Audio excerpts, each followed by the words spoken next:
Hello guys, आशा आप सब लोग अच्छे होंगे। शुरुआत करते हैं हम पहले क्वेश्चन से। हमारा इंपॉर्टेंट है इसमें एशिया पावर इंडेक्स के अनुसार एशिया में भारत का स्थान क्या है। तो इसमें भारत का स्थान है थर्ड।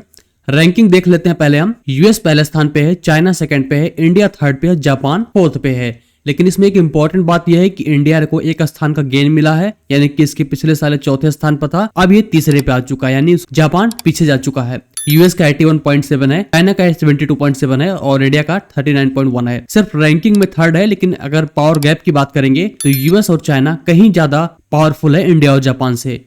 आपको नंबर्स नहीं याद रखने हैं, आइडिया रखना है इसका। और ये रैंकिंग कौन जारी करता है इसको जान लेंगे। तो ये पब्लिश करता है लोवे इंस्टीट्यूट। ये 2003 में स्थापित किया गया था और ये ऑस्ट्रेलिया की एक संस्था है। ये मैं आपको पूरा ठीक से बताने वाला हूं, इस पे आप सिर्फ गौर करिएगा। वीपो यानी कि वर्ल्ड इंटेलेक्चुअल प्रॉपर्टी ऑर्गेनाइजेशन 2024 की एक रिपोर्ट है, इसने जारी किया है कि ग्लोबल इनोवेशन इंडेक्स GII, और इसमें भारत का स्थान मिला है 39वां 133 देशों के समूह में से। 39 मतलब 39। इसके पहले यानी कि पिछले साल भारत का स्थान था 38, लेकिन इस बार अच्छा एक गेन हुआ है, एक अच्छा फायदा हुआ भारत को। वीपो का जो मुख्यालय है वो है जेनेवा स्विट्जरलैंड है और इसको वर्ल्ड इंटेलेक्चुअल प्रॉपर्टी ऑर्गेनाइजेशन कहते हैं। ये 17वां एडिशन का रिपोर्ट है, इसको हम याद रखेंगे, जो कि 2024 में आई है। रैंकिंग की बात करते हैं तो स्विट्जरलैंड और स्वीडन ने इसको 1 और 2nd पोजिशन स्थापित किया है। यूएस का थर्ड है, सिंगापुर जो कि एशियाई देश है जो सबसे अच्छे रैंकिंग पे है वही है, वो 4th रैंकिंग पे है। चाइना की रैंकिंग है 12 और जो इंडिया की रैंकिंग है वो 39 है। डिफरेंस बहुत ज्यादा है। ये रैंकिंग आपको याद नहीं रखनी, क्योंकि रैंकिंग अगर आप पढ़ते हैं एक सबकॉन्शियस माइंड में अपने डालते हैं तो एक बेहतर आपको अंडरस्टैंडिंग मिलेगी कि देश कहाँ पे स्टैंड करते हैं। वीपो के बारे में थोड़ा सा जान लेते हैं कि इसमें इंटेलेक्चुअल प्रॉपर्टी होती क्या है। इसको कहते हैं क्रिएशन ऑफ माइंड, यानी कि दिमाग से जो कुछ नई चीजें क्रिएट की जाती हैं उसी को इंटेलेक्चुअल प्रॉपर्टी कहते हैं। अगर आपने एक ऐसा सेलफोन बनाया है या ऐसा कुछ बनाया है जो यूनिक है और वो आपके निर्माण को दिखाता है कि वो कहीं से कॉपी नहीं किया गया, तो आपका वो इंटेलेक्चुअल प्रॉपर्टी है।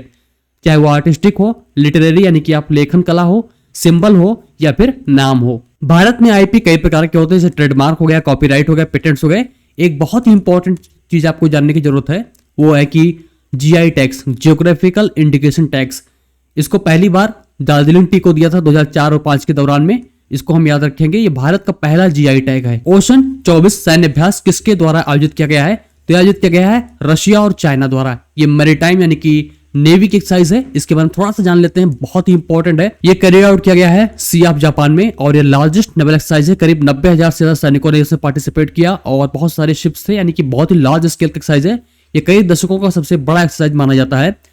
इंडिया ओमान अभी हाल ही में अल नजा एक्सरसाइज करने वाले हैं और इंडिया यूएस का जो ज्वाइंट एक्सरसाइज था, जो अब तक का सबसे बड़ा बायलैटरल एक्सरसाइज था दोनों देशों के बीच में, वो था युद्ध अभ्यास और उसका आयोजन किया गया था महाजन फायरिंग रेंज राजस्थान में। इंडिया श्रीलंका का भी अगस्त में हुआ था बायलैटरल एक्सरसाइज, जो टेंट था, उसका नाम था मित्र शक्ति। चलते हैं नेक्स्ट क्वेश्चन की तरफ। विश्व दूरसंचार मानकीकरण सभा की मेजबानी कौन करेगा, यानी कि वर्ल्ड टेलीकॉम स्टैंडर्डाइजेशन असेंबली। तो ये करेगा इंडिया। किस राज्य ने कृषि भूमि रक्षा के लिए नीलगाय और जंगली सुअर को मारने का निर्णय लिया है? तो ये राज्य बना बिहार, क्योंकि यहाँ पे बहुत सारे ये खेतों में नष्ट कर देते हैं, नुकसान पहुंचाते हैं। ये लाखों की संख्या में, इसलिए इनको अंतरिक्ष नेतृत्व कार्यक्रम में महिलाएं WISLP भारत और किस देश द्वारा लॉन्च किया गया है? तो भारत और यूनाइटेड किंगडम द्वारा लॉन्च किया गया है। बहुत लोग इस पे यूएस टिक मारे थे, मैंने एक क्वेश्चन दिया था, तो प्लीज याद रखिएगा कि यूके की इनिशिएटिव है, इंडिया यूके की है और इसमें India UK education rise initiative यानी कि UIERI के इनिशिएटिव, इसमें विमेंस की स्पेस पार्टनरशिप पे बढ़ावा दिया जाएगा। अगर आपने प्लीज वीडियो को लाइक नहीं किया तो लाइक कर लें और चैनल को सब्सक्राइब कर लें। हम बहुत ही चुनिंदा क्वेश्चंस लाते रहते हैं। शैक्षिक छात्र भ्रमण के लिए दर्शनी योजना किस राज्य ने शुरू किया है, यानी कि छात्रों के भ्रमण के लिए? तो ये जो राज्य हमारा है वो है तेलंगाना ने। तेलंगाना के अपने जो हेरिटेज साइट्स है वहां पे स्कूली और कॉलेजी बच्चों को उनको ले जाएगा हेरिटेज साइट्स में, और ताकि उनका एक बौद्धिक विकास हो, उनको अंडरस्टैंडिंग मिले हेरिटेज साइट्स की। तो यही इसका समरी है। ग्लोबल एरोस्पेस शिखर सम्मेलन किस शहर में आयोजित किया जा रहा है? इसको स्टार मार्क करना बहुत ही इंपॉर्टेंट है। तो ये है अबू धाबी, UAE में किया जा रहा है और इसने विस्टा भी लॉन्च किया था उसी सम्मेलन के दौरान, जिसमें स्टार्टअप्स ने अपना बहुत सारा इनिशिएटिव दिखाया कि हम ये कार्य कर रहे हैं, ऐसा कर रहे हैं। VTOL एयरक्राफ्ट कैसे कार्य करता है या फिर AI के क्षेत्र में।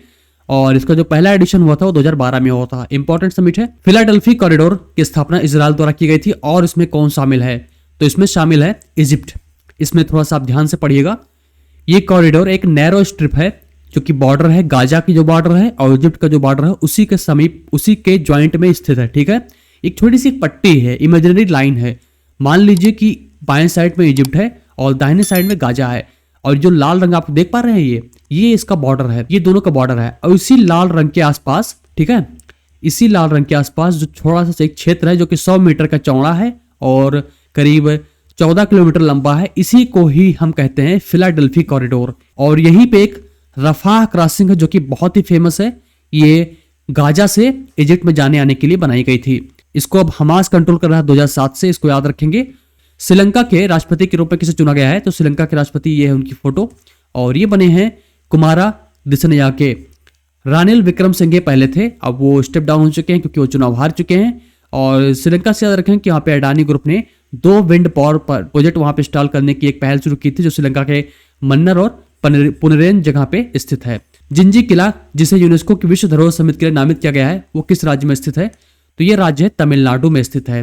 कुछ चीज जानते हैं। पहली तो बात इसमें यह है कि ये नॉमिनेट किया गया है, यानी कि भी पूर्णतः इसको एक्सेप्ट नहीं किया गया है। इसकी जो एक्सेप्टेंस होगी वो वर्ल्ड हेरिटेज साइट की जो मीटिंग होगी 2025 में, उसमें निर्णय किया जाएगा कि उसमें शामिल करना है नहीं करना है। सिर्फ इंस्पेक्शन किया गया है यूनेस्को की टीम द्वारा। इंडिया में अब 43 विश्व धरोहर साइट हो चुके हैं, पहले 42 थे। और जो एक जुड़ा है अभी वो था मोइदाम। मोइदाम एक कब्रगाह है जो आसाम के एहोम डायनेस्टी के समय का बना हुआ था, उसको वर्ल्ड हेरिटेज साइट में उसको शामिल कर दिया गया है। तो इंडिया में इस समय 43 वर्ल्ड हेरिटेज साइट्स हैं। चलते हैं नेक्स्ट क्वेश्चन की तरफ। निम्नलिखित में से कौन सा राज्य G4 राष्ट्र का हिस्सा नहीं है, ये जानते हैं। बहुत ही अच्छा इंपॉर्टेंट इसका फैक्ट्स है, पॉइंट्स इसको जानते हैं। चाइना इसका हिस्सा नहीं G4 का। G4 में 4 देश हैं, इंडिया, ब्राजील, जापान और जर्मनी। इसकी स्थापना 2005 में की थी, इसको हम जान के रखेंगे।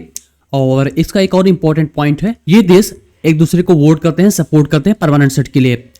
यूनाइटेड नेशन सिक्योरिटी काउंसिल में 5 परमानेंट देश हैं, जिसमें से फ्रांस, यूएस, चाइना, रशिया और यूके शामिल हैं। टोटल इसमें 15 सदस्य होते हैं, 5 परमानेंट होते हैं और 10 एनपी होते हैं, उनको नॉन परमानेंट कहते हैं। एनपी में रोटेशन के बेसिस पे होते हैं क्योंकि 2-2 साल में उनका चुनाव होता रहता है।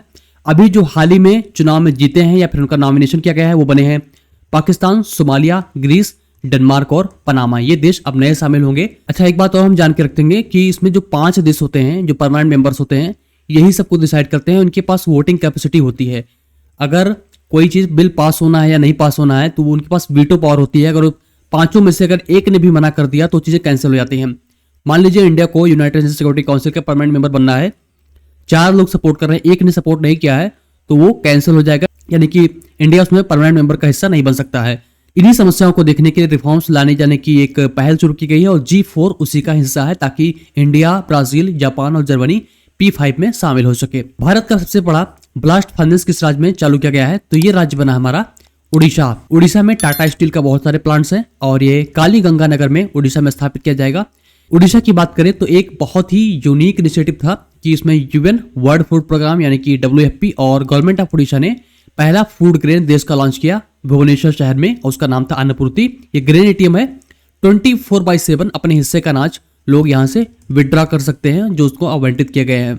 भारत ने किस देश के साथ द्विपक्षीय निवेश संधि पर हस्ताक्षर किए हैं, यानी कि इन्वेस्टमेंट ट्रीटी पर हस्ताक्षर किए हैं, तो ये देश बना है उज्बेकिस्तान। और इसमें जो हस्ताक्षर किया गया था वो तंक्षंत, जो कि उज्बेकिस्तान की राजधानी, वहां पे साइन किया गया था। पीएम मोदी ने हाल ही में कितने परम सुपर कंप्यूटर का उद्घाटन किया है, तो पीएम मोदी ने अभी हाल ही में 3 परम सुपर कंप्यूटर और 2 हाई परफॉर्मेंस सुपर कंप्यूटर का अनावरण किया है। परम रुद्र जो सुपर कंप्यूटर होंगे दिल्ली, कोलकाता, पुणे, ये विभिन्न साइटों, कॉलेजों में स्थापित किए जाएंगे जो इंपॉर्टेंट इंस्टॉलेशन है। और जो हाई परफॉर्मेंस कंप्यूटर उनका जो नाम है अर्का और अरुणिका, इसका नाम याद रखेंगे, ये इंपॉर्टेंट है। ये सब कुछ डेवलप किया गया है CDAC यानी कि centre for development for advance computing. विश्व पर्यटन दिवस किस तारीख को मनाया जाता है, तो ये मनाया जाता है 27 सितंबर को। थीम क्या था, tourism and peace. Next question पे चलते हैं अपने हम। 20वें दिव्य कला मेले का उद्घाटन कहाँ पे होगा, तो ये होगा पुणे में। और दिव्य कला का उद्देश्य होता है कि इसमें जो दिव्यांगजन है उनको फाइनेंशियल असिस्टेंस प्रोवाइड किया जाए, उनको सहयोग प्रदान किया जाए। इसमें नेशनल दिव्यांगजन फॉर फाइनेंस डेवलपमेंट कॉर्पोरेशन यानी कि NDFDC जिम्मेदार होता है, जो हेल्प करता है, और बहुत सारे कंपनियां भी इसमें हेल्प करती हैं। विश्व रेबीज दिवस कब मनाया जाता है, तो ये मनाया जाता है 28 सितंबर को। और इसका जो थीम था ब्रेकिंग रेबीज बाउंड्रीज। सबसे पहले जो रेबीज की वैक्सीन बनी थी वो लुई पास्चर ने बनाई थी, उनके कलीग्स ने मिलकर बनाई थी 1985 में। और जिस बच्चे को ये पहली वैक्सीन दी गई थी, एडमिनिस्टर किया गया था, करा था जोसेफ मैसर। और इस बच्चे का इलाज संपूर्ण रूप से संपन्न हो गया था। ये 9 साल का बच्चा था और ये पहली बार रेबीज की वैक्सीन एडमिनिस्टर की गई थी। याद रखेंगे 28 सितंबर विश्व रेबीज दिवस मनाया जाता है। अगर आपने पिछला सेशन नहीं देखा है तो प्लीज को जाके देखें, बहुत अच्छे क्वेश्चन का संग्रह था। लिंक वीडियो डिस्क्रिप्शन में मिल जाएंगे या फिर वीडियो के एंड में आपको कार्ड्स के फॉर्मेट में मिल जाएंगे। तो ये आज का करंट अफेयर्स। कोई डाउट है वीडियो को जरूर शेयर करें, प्लीज वीडियो को लाइक कर दें, दोस्तों में शेयर कर दें और सबसे को सब्सक्राइब करना बिल्कुल ना भूलें। हम एक अच्छे क्वेश्चंस की सीरीज लाते हैं, इसमें बहुत सारे क्वेश्चंस हम नहीं करते हैं, बस सिर्फ लिमिटेड चुनिंदा 15+ क्वेश्चंस रखने की एक कोशिश करते हैं। ये क्वेश्चंस मेरे एक्सपीरियंस के आधार पर रखे जाते हैं। आशा आपको क्वेश्चन अच्छा लगा होगा। तो बस आज के लिए इतना ही, फिर मिलते हैं। ये वीडियो आप जरूर देखें।